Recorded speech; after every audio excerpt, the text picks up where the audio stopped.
Posible nga ba na i-offer ng Magnolia Chicken Templados itong si Robert Bolick, itong si Paul Lee rather, dito sa NLEX Road Warriors kapalit ni Robert Bolick?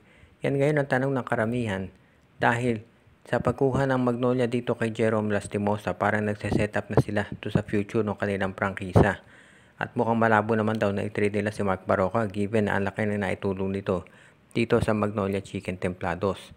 Kaya sa tingin ng karamihan, mukhang itong si Paul Lee ay handasin nilang i-trade para dito kay Robert Bolick. Si Bolick ay naglalaro ngayon sa NLEX Road Warriors at ayon dito sa ibang insiders, medyo frustrated siya dahil ang patingin niya ay siya lahat ng gumagawa para dito sa NLEX at walang nakukuha na tulong. Kaya mukhang gusto niya na lumipat ng ibang team. Tignan natin kung sakasakali na tatanggapin ng NLEX yung offer ng Magnolia Chicken Templados. Kasi kung titignan naman natin sa scoring, kung ano naman yung nagagawa ni Robert Bolick, obviously kayang gawin din yan ni Paul Lee. Ang nagiging issue lang dito kay Paul Lee ay yung kanyang kalusugan. Pero kung healthy itong si Paul Lee, ay sigurado na balance itong trade na to at maaaprubahan naman yan kaagad-agad. So itong titignan natin mabuti kung iyan ay gagawin ng dalawang koponan. Tandaan natin na magkaribal na grupo, itong SMC at MVP group. Pero gumagawa rin naman sila ng trade kung sa tingin nila ay ito ay masasabi na mutually beneficial. Dahil sa ngayon, tignan natin mabuti itong gagawin ng NLEX dahil sa tingin ng karamihan parang kinakailangan din ng NLEX ng revamp dahil hindi naman sapat na sila isang one-man show lamang. Kung mapunta dyan si Paul Lee, mag-iiba yung dynamics ng team at baka yan na makatulong sa kanila na makapasok na sa semis at malay natin sa finals. Sa panig naman ng Magnolia, magiging isa na silang super team kung maakuha nila ang serbisyo nitong si Robert Bolick na inaasam-asam na rin ni Coach Chito Victolero. Ngayon pa lamang ay marami ng mga teams ang nagkakaroon ng tinatawag na bidding para dito kay Cedric Berfield.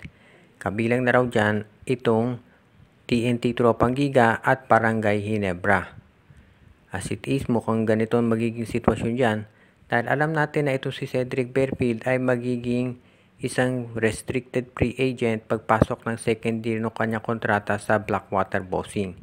Ibig niya sabihin, kapag hindi natapatan ng Blackwater yung ino-offer ng ibang teams dito kay Berfield, siya ay magiging libre na lumipat doon at sigurado na hindi naman kayang tapatan ng Blackwater kung ano man ang i-offer ng Ginebra, SMB o kaya TNT.